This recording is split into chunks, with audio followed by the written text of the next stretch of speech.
up, give it up. Shorty from geometry. I'm Jaida O'Brien. I'm here today to talk to the students and parents of King's Academy on this issue of violence and why it is so important that we give students the support they need. When I was in 5th grade, my parents were shot when our home was mistakenly targeted. My mother was badly wounded, and sadly, my dad didn't make it. So there I was, an 11-year-old child just started middle school, at DLA a few months after this traumatic incident, just wanted to be a normal kid. I just tried making it day to day so I could get to the next grade and move on with my life. Unfortunately, with all the things that were going on inside my head, I wasn't able to concentrate on my schoolwork, and all the hurt I was feeling caused me to act up in ways that I did not understand. Why was I in detention almost every day? Why was I getting absentees when before I was an honor roll student? Nobody had ever took the time of day to actually find out what had happened to me. Instead, they just labeled me as a bad kid that just did whatever I wanted. My school had no counseling resources for me to talk about my trauma or help me learn how to deal with it.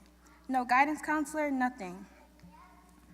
When 7th grade started, I was still lost trying to find myself and trying to do better. Then one day, I went to my school's basketball game and a friend of mine had a taser, which led to the next day, which I was called into an expulsion hearing where I was given a choice to either voluntarily leave the school or be expelled. My mom decided to take me out of the school. This whole situation really hurt me deeply because it made me feel like they were giving up on me. It seemed to me like I was losing everything and that nobody cared enough to really take the time to understand what I was going through. After that, I was accepted into another charter school. I started a week later.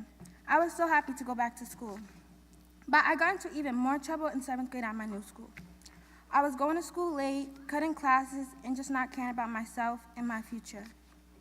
Unlike my old school, at this school, I had a counselor and 2 counselors outside of school that I met with every week. At first, this didn't help because I felt like I was being forced to see them. Then I got suspended for fighting. At first, I just thought it was funny, but then it was like the suspension was a wake-up call.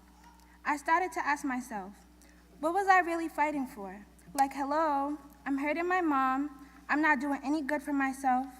And then I asked myself, is this who I want my little brothers to see and to look up to? Someone like me? Is this what I want for myself? Is this what my dad would have wanted for me?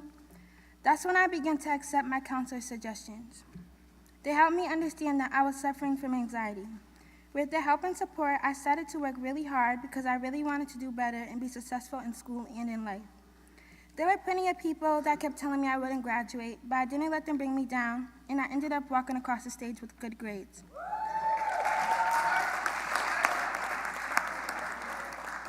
Without the help and support from my family, my counselors, and the teachers who believed in me, I never would have graduated from middle school.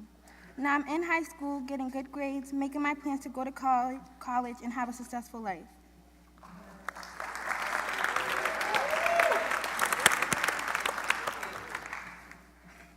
Today, I'm here because the students of this school need your help and support.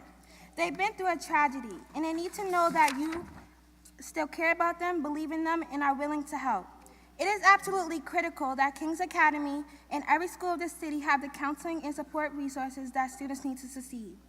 Having someone to talk to when you're having a hard time, healing trauma, and believing in yourself is very important. So let's join together to advocate for counseling services that students need to succeed. This investment in us will pay off for each of us, for our families, and for our communities. Thank you.